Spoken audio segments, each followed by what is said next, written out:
Good morning students, and I welcome you all in online study classes of Sky International School. Students, in two previous videos already we have completed lesson number 1, Pippi Longstocking. I explained that well, and if you want to revise that chapter, you can go on YouTube and you can check the video and you can revise that one. Okay students, now we are on the poem A Night in June.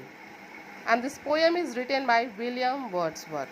Okay students, the same thing I want to tell you, that you all just take pencil in your hand, because I will tell you to underline some words. Okay, so before explaining the poem, first of all I want to do a thorough reading of the poem. Okay students, so let's start. The sun has long been set, the stars are out by twos and threes, the little birds are piping yet among the bushes and trees.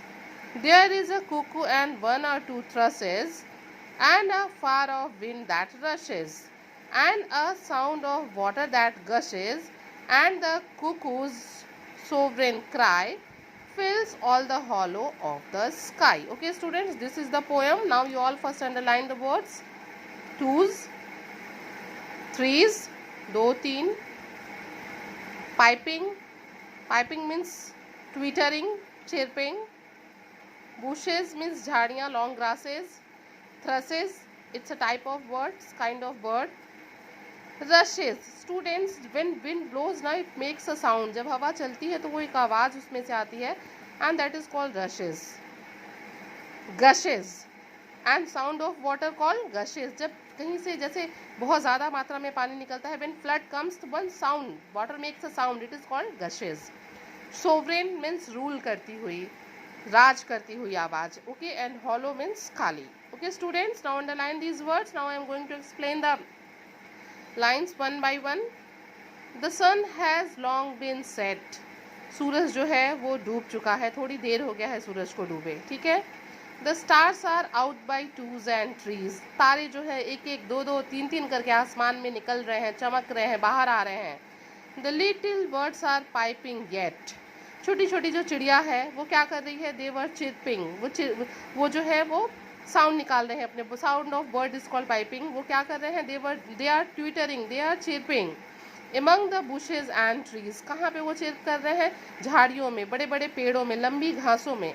There is a cuckoo and one or two thrushes. इन चिड़ियों में कौन कौन है? कुकू है, thrushes है, ये जो है क्या कर रहे हैं? They are chirping, they are twittering, and a far off wind that rushes.